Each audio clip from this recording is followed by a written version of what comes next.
for someone who is paying attention to this problem over the long haul. Because if you ignore it, it gets worse, and that's what we're seeing. Steve? Well, I sat on the youth gang, I still sit on the youth gang task force, and I sat on United Way's Power of Partnership.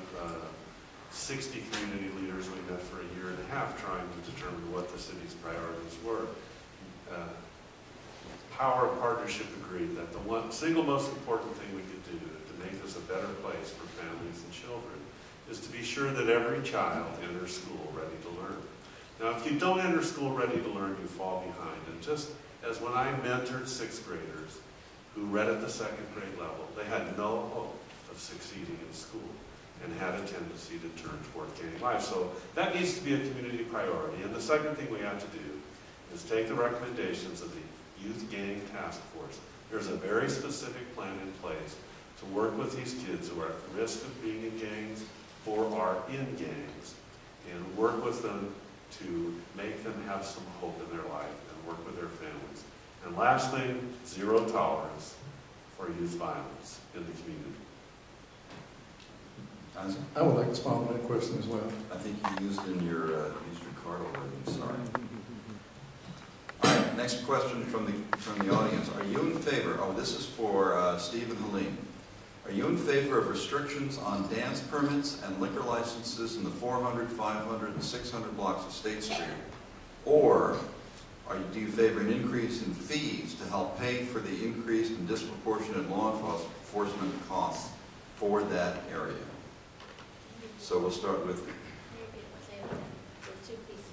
There are two pieces of it. Are you in favor of restrictions on dance permits and liquor licenses in the 400, 500, and 600 blocks of State Street? Or, I guess it could be and, because we could be in favor of both, an increase in fees to help pay for increased disproportionate law enforcement costs for that area. So, Helene? I do think this is an opportunity we could work with the restaurants in the entertainment district to see how we can get better cost recovery for the police presence that's necessary on the weekends for nightclubs. I don't like the idea of criminalizing dancing. I think that's being silly. I understand that the rationale for it is because the city does not oversee the ABC license that's done by the state, and so the hook that we have is through this dance permit process for nightclubs. So when really the issues have to do with noise, it has to do with crime, it has to do with all the bars closing up at 2 o'clock in the morning and everyone rushing out onto State Street. We've updated the dance permit. I still don't think it's perfect. It's better than what it was. I think the enforcement level in terms of the conditions of approval need to be upheld, and when people renew their licenses, we need to make sure that they've been good patrons, and most of them have been.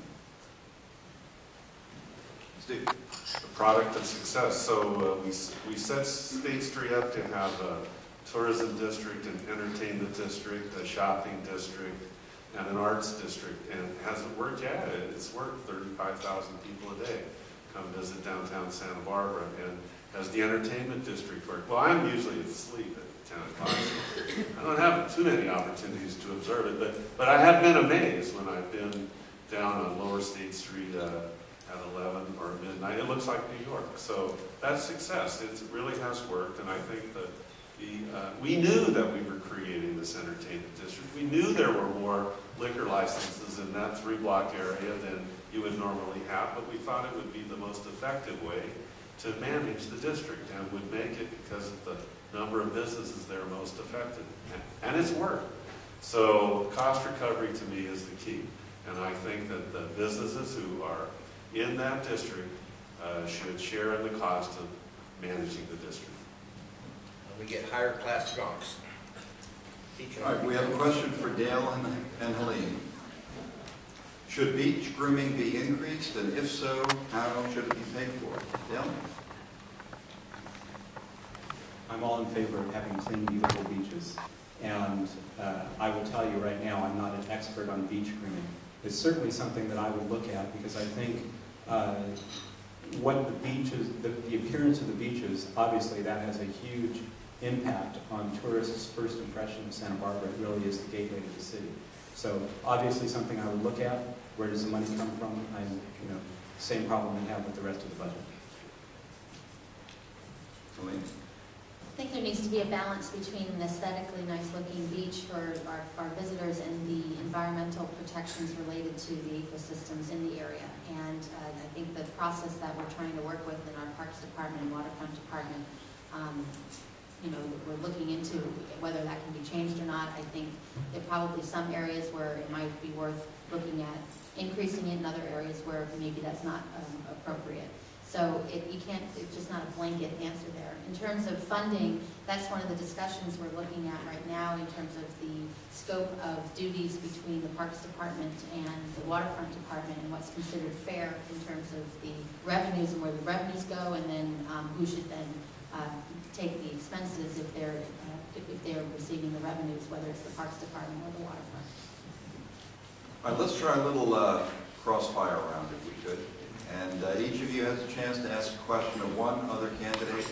The question shouldn't take more than 30 seconds. The answer shouldn't take more than a minute. The rebuttal shouldn't take any more than 30 seconds. And let's start with Steve at the other end. Steve? Okay, my question is for Helene. Why do you think the public is so angry about city employee salaries and benefits? And we need a mic. Oh, we got a mic. Okay.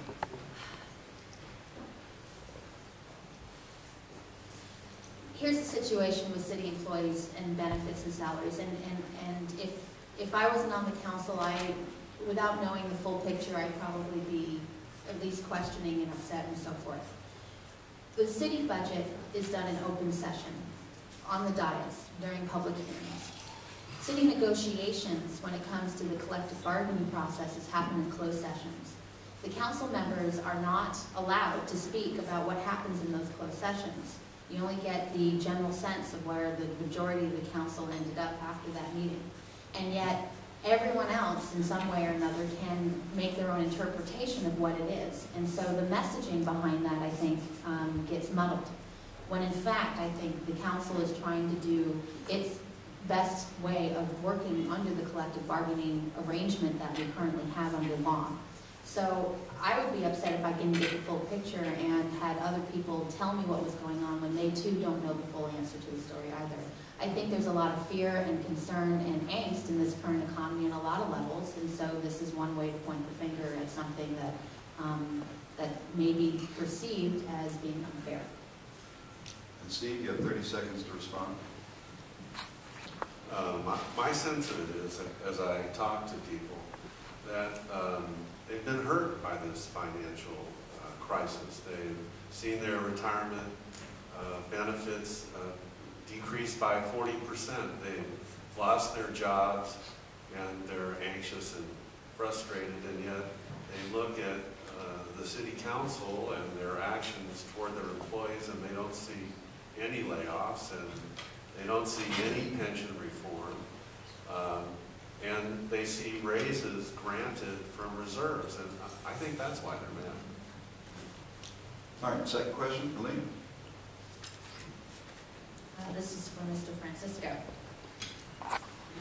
So when you first ran for office, you publicly stated that developers have an undue influence in the city, but yet you're the beneficiary of tens of thousands of dollars being poured into the race by one of the largest home developers in the nation. And by accepting this support, are you saying that only Santa Barbara developers are bad, or that it's okay for you to take support from developers? Thank you for that question. First, I'm not accepting support. Helene's talking about Randall Van Wolfswinkel, who grew up in Santa Barbara. He's now a very successful home developer in Texas, where at one time, not right now, I believe, they were building 2,000 to 3,000 homes a year. He started an independent committee for reform in Santa Barbara. I haven't gotten a penny from him. And what he does with his committee, that's his business. But let me be clear. I believe that people on city council, including me, including Helene, should not be taking money from people whose livelihood is dependent on the decisions we make at city council. Now, obviously, in a broad sense, everybody's life in this city is affected by the decisions we make on city council, for good or for ill. But She shouldn't be taking money from the unions.